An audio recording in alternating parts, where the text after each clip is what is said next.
Welcome students.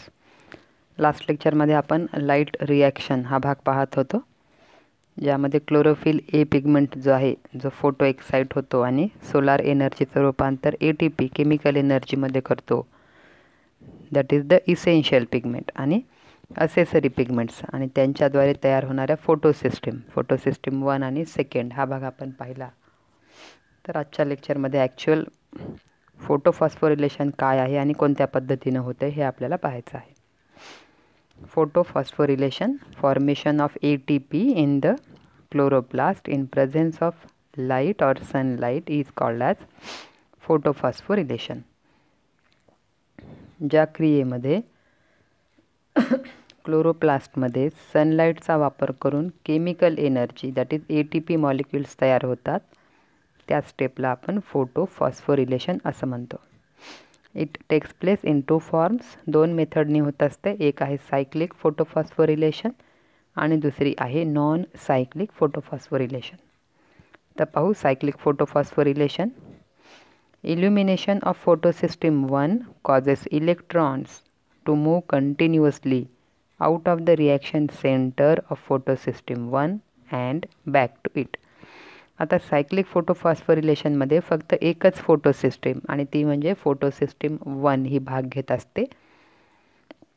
आणि आपल्याला माहीत आहे फोटोसिस्टीम 1 आहे म्हणजे त्याचा रिॲक्शन सेंटर हा chlorophyll A molecule with P700 हा आहे. आणि सनलाईट ॲब्सॉर्ब केल्यामुळं कंटिन्युअसली फोटॉन्स घेत असल्यामुळं क्लोरोफिल ए मॉलिक्यूल हा एक्सायटेड स्टेटमध्ये जात असतो आणि त्यामुळं इलेक्ट्रॉन्स जे आहेत हे रिॲक्शन सेंटरच्या बाहेर पडत असतात, परंतु they come back to same reaction centre. बाहेर पडणारे जे इलेक्ट्रॉन आहेत हे पुन्हा त्याच रिॲक्शन सेंटरकडे येत असतात आणि म्हणून या मेथडला सायक्लिक फोटोफॉस्फोरिलेशन असं म्हणतात. ठीक आहे. पहिला भाग आहे यामध्ये एकच फोटोसिस्टीम इन्व्हॉल्व झाली. दुसरा भाग आहे यामध्ये रिॲक्शन सेंटरकडून रिलीज होणारे इलेक्ट्रॉन सेम रिॲक्शन सेंटरकडे परत येत असतात. The cyclic electron flow is accompanied by photophosphorylation of ADP to give ATP. आणि या कंटिन्युअस सायक्लिक फ्लोमुळं किंवा या इलेक्ट्रॉनच्या फ्लोमुळं जेव्हा इलेक्ट्रॉन एका इलेक्ट्रॉन कॅरियरकडून दुसऱ्या इलेक्ट्रॉन कॅरियरकडे मूव्ह होत असतात, त्यावेळेस ते एनर्जी रिलीज करतात आणि या एनर्जीचा वापर ADP म्हणजे ॲडिनोसिन डायफॉस्फेटचं रूपांतर ATP मॉलिक्युल्स म्हणजे ॲडिनोसिन ट्रायफॉस्फेट बनवण्याकरिता केला जातो. म्हणजेच त्या एनर्जीचा वापर हा ATP मॉलिक्यूल तयार करण्यासाठी केला जातो. This is termed as cyclic photophosphorylation. This process involves only one pigment system that is 1. There is no photolysis of water and evolution of oxygen. या स्टेपमध्ये फोटोलायसिस ऑफ वॉटर म्हणजे वॉटर मॉलिक्यूल ब्रेक होणं आणि त्यापासून oxygen इव्हॉल्व्ड होणं ही step होत नाही. तर फक्त ATP हे तयार केले जातात आणि 2 ATP मॉलिक्युल्स या ठिकाणी आपल्याला तयार झालेले पाहायला मिळतात.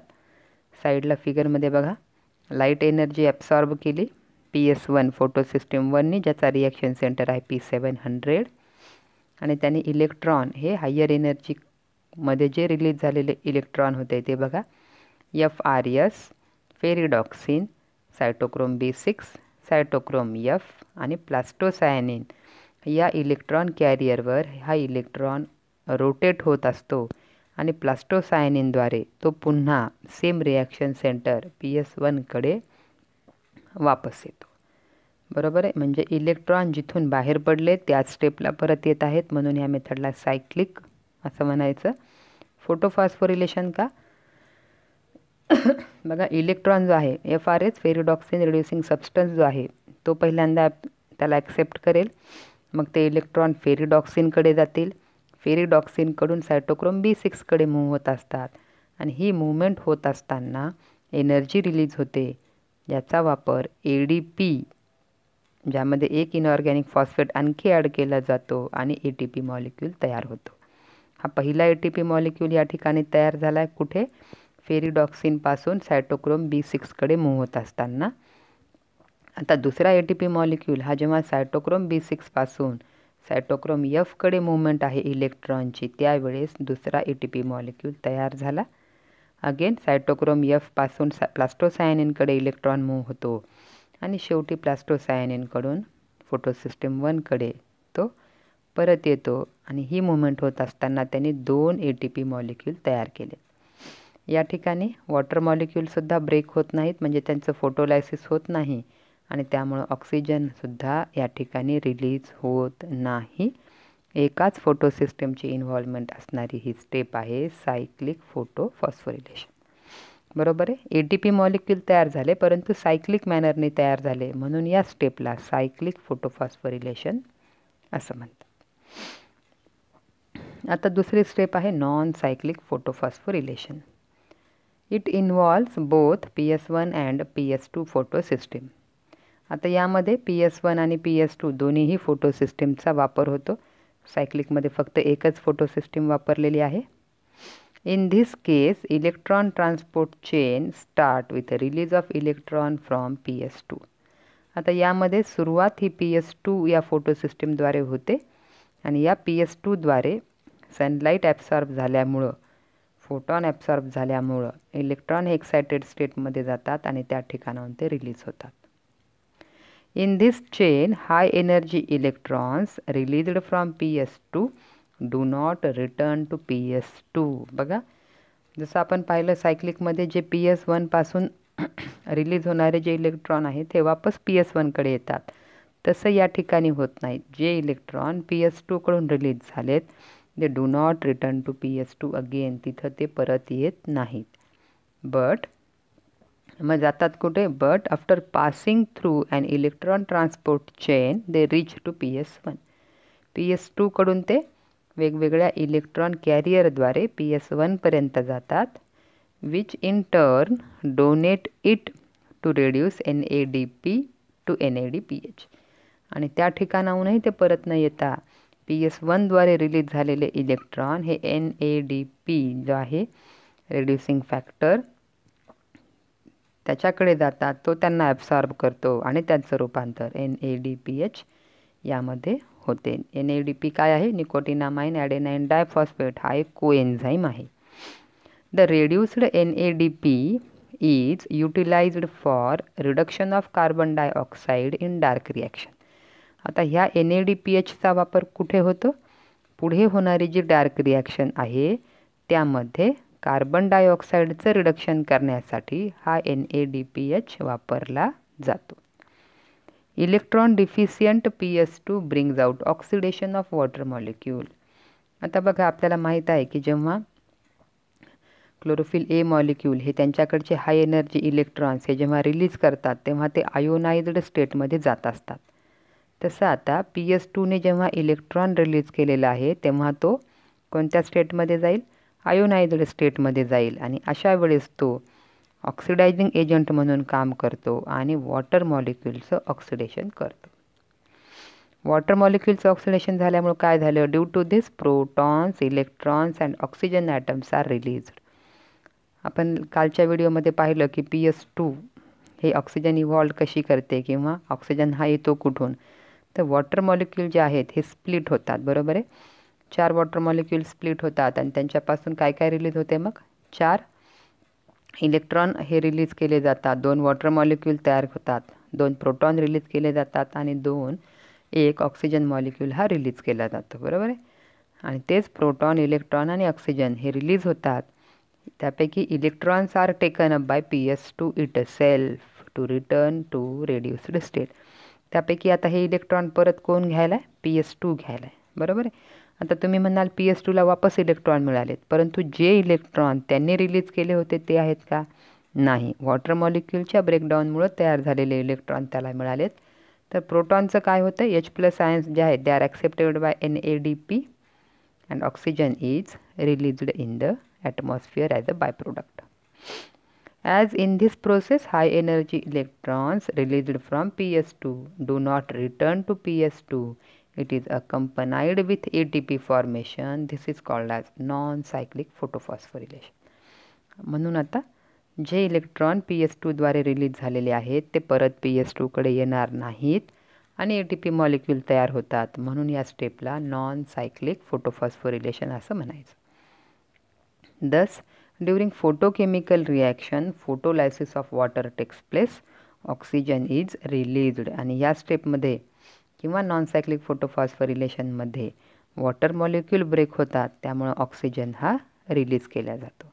सोबत ATP molecules and NADPH molecules, they are also formed and they function as vehicle for transfer of energy of sunlight into dark reaction, leading to carbon dioxide fixation. आणि ऑक्सिजन रिलीज होईल, पण तयार होणारे जे दुसरे दोन प्रोडक्ट आहेत ATP आणि NADPH2 यांचा उपयोग कार्बन डायऑक्साईड फिक्सेशन करण्यासाठी केला जातो.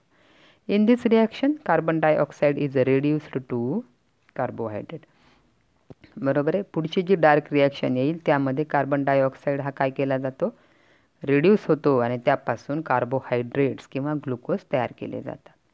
The light reaction give rise to important product. मग ह्या लाईट रिॲक्शनमध्ये काय काय मिळालं, रेड्युसिंग एजंट NADPH मिळाला आणि energy rich compound ATP molecule मिळालेत. Both are utilised in dark phase of photosynthesis. या दोन्ही प्रोडक्टचा वापर हा कुठे होणार आहे, जी डार्क रिॲक्शन आहे कार्बन डायऑक्साईडच्या रिडक्शनची, त्या ठिकाणी यांचा वापर केला जातो. तर बघा या ठिकाणी नॉन सायक्लिक फोटोफॉस्फोरिलेशन ज्यामध्ये दोन्ही फोटो सिस्टीम वापरलेले आहेत, PS1 PS2. इलेक्ट्रॉन एनर्जी सनलाईटकडनं येणारे फोटॉन्स हे PS2च्या लाईट हार्वेस्टिंग सिस्टीमने ॲब्सॉर्ब केलेत आणि रिॲक्शन सेंटर जो P680 आहे त्याकडे ते पाठवलेत. बरोबर आहे. आणि त्या ठिकाणाहून इलेक्ट्रॉन कॅरियरद्वारे हे इलेक्ट्रॉन रोटेट झाले. रिडॉक्सिन टू सायटोक्रोम B6 जिथं आहे त्या ठिकाणी ADP आणि इनऑर्गॅनिक फॉस्फेटचा वापर करून ATP हा मॉलिक्यूल 5व्या स्टेपला दाखवलेला आहे. बघा, चौथा भाग म्हणजे इलेक्ट्रॉन ट्रान्सपोर्ट चेन आहे ज्यामध्ये वेगवेगळे इलेक्ट्रॉन कॅरियर्स आहेत. ओके. दुसरी स्टेप काय आहे, इलेक्ट्रॉन रिलीज झालेली आहे. आणि तिसरी म्हणजे वॉटर मॉलिक्यूल हे ब्रेक व्हायलेत, कारण PS2ने इलेक्ट्रॉन रिलीज केल्यावर तो काय करतो, ऑक्सिडायझिंग एजंट म्हणून काम करतो आणि वॉटर मॉलिक्यूल ब्रेक करतो. ऑक्सिजन हा रिलीज झाला. त्यानंतर 5व्या स्टेपनंतर इलेक्ट्रॉन कॅरियरद्वारे इलेक्ट्रॉन रोटेट व्हायलेत आणि ते PS1कडे गेले. PS1कडून ते पुन्हा इलेक्ट्रॉन ट्रान्सपोर्ट चेन जी आहे 7वा नंबर त्या ठिकाणी रोटेट व्हायलेत. इथे ATP मॉलिक्यूल तयार होणार नाही. आणि शेवटी ते जे इलेक्ट्रॉन आहेत हे NADP याद्वारे ॲब्सॉर्ब होतात आणि त्याचं रूपांतर NADP निगेटिव्हमध्ये अगोदर होतं आहे. आणि जे काही H+ आयन्स वॉटर मॉलिक्यूलच्या ब्रेकडाऊनमुळे तयार झालेले आहेत तर ते त्याच्याद्वारे ॲब्सॉर्ब होतात, त्याचं रिडक्शन होते आणि NADPH हा प्रोडक्ट त्या ठिकाणी तयार होतो. म्हणजे बघा, सायक्लिकमध्ये फक्त ATP मॉलिक्यूल तयार झाले, परंतु नॉन सायक्लिकमध्ये ATP मॉलिक्यूल तयार झाले आणि NADPH पण तयार झाले. सायक्लिकमध्ये 2 ATP मिळाले, परंतु नॉन सायक्लिकमध्ये एकच ATP मिळाला. सायक्लिकमध्ये एकाच फोटो सिस्टीमचा वापर झाला, नॉन सायक्लिकमध्ये 2 फोटो सिस्टीमचा वापर झाला. नॉन सायक्लिकमध्ये सायक्लिक घेऊ आधी. तर सायक्लिकमध्ये फोटोलायसिस ऑफ वॉटर झालं नाही आणि नॉन सायक्लिकमध्ये फोटोलायसिस ऑफ वॉटर हे कंप्लीट होत आहे. त्यानंतर सायक्लिकद्वारे ऑक्सिजन हा तयार होणार नाही, परंतु नॉन सायक्लिकद्वारे ऑक्सिजन हा रिलीज केला जाईल.